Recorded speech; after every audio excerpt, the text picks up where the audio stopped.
So I'm going to put my YouTube career on the line here, and I'm going to flat out say that Terrence Howard should just become an architect. Now, for those of you who have no idea, Terrence Howard is an actor who was on Joe Rogan talking about some really wild formulas like 1 times 1 equals 2, stuff that I really don't feel comfortable talking about because I don't have a PhD in mathematics, and it really kind of rubbed half of the internet the wrong way. Now, because of this whole outlash, Joe Rogan decided to invite Terrence a second time, but this time he brought over his friend Eric, who is a PhD in mathematical physics, I believe. Now, when I saw this, it was like if Joe Rogan was Terrence's dad, and Terrence was a little boy who had these amazing ideas that made zero sense to anybody because he was a child, and so he invited his PhD friend to school this kid. Now, in theory, this seemed like such an amazing idea to have these two on together because Terrence could say whatever his theories are, and then Eric, who has a PhD, can correct them or say like, no, he's actually got a point.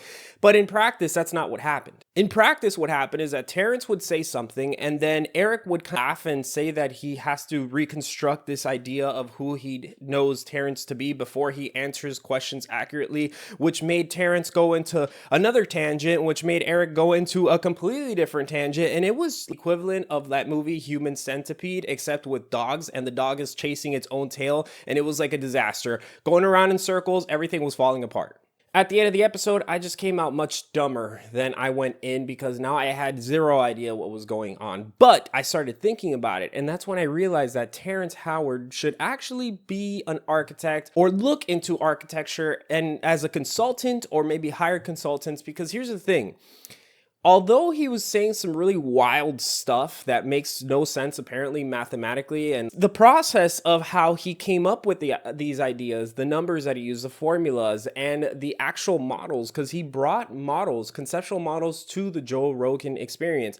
Now, when I'm taking a look at these models, they start off as like these basically small elements that he then puts together bigger, and apparently he could do this infinitely and make like these giant structures. But the cool thing about it is that these geometries that he was creating are very architectural in itself, and they're all apparently dissected from math. The way that he created them is very mathematical. So it reminds me a lot of like the Gaudi hanging chain structures, not how they look, but the idea of the process of how to get to something mathematically with like physics or math as the concept that drives the force of this geometry. And so the thing is that you have Terrence who's trying to break into the math world, where Eric tells him like, dude, that's not gonna happen. Math is math. You're not gonna come in here and just like make a name for yourself mathematically speaking.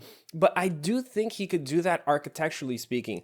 Now, architects sometimes can be haters. That happens, right? He could come in and people are going to be like, that's garbage, just because, any field where you have professionals and then you have a newcomer who is not, formally taught, formally educated, there's going to be some resistance to accept that person into it. But I think the barrier to entry into architecture in this case is a little bit easier, or actually totally, it's so much easier than if he was trying to enter into math, because in architecture, he could have some consultants where he's like, look, I have these models. This is the concept behind this model, and lays everything out. And then structural engineers basically verify the math, and then they build these things. That is the power, I think, that architecture has in this case.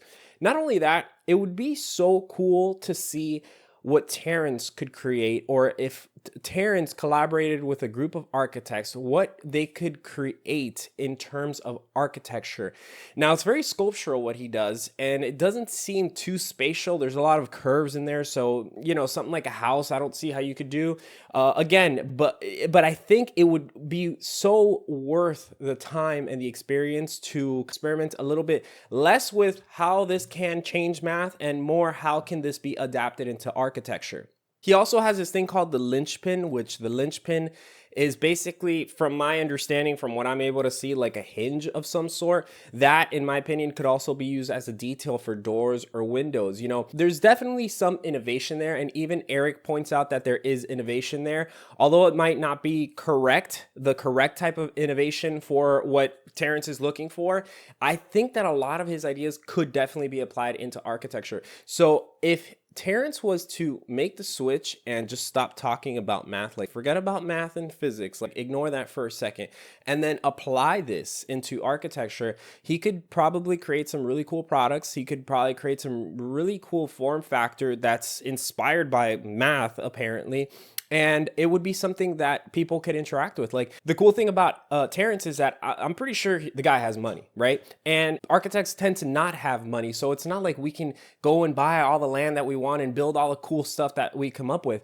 Yeah, that's what developers are there for. And so the thing about developers is that they really don't always have an understanding of what they want to do. They just want money. But Terrence is inspired by like these geometries.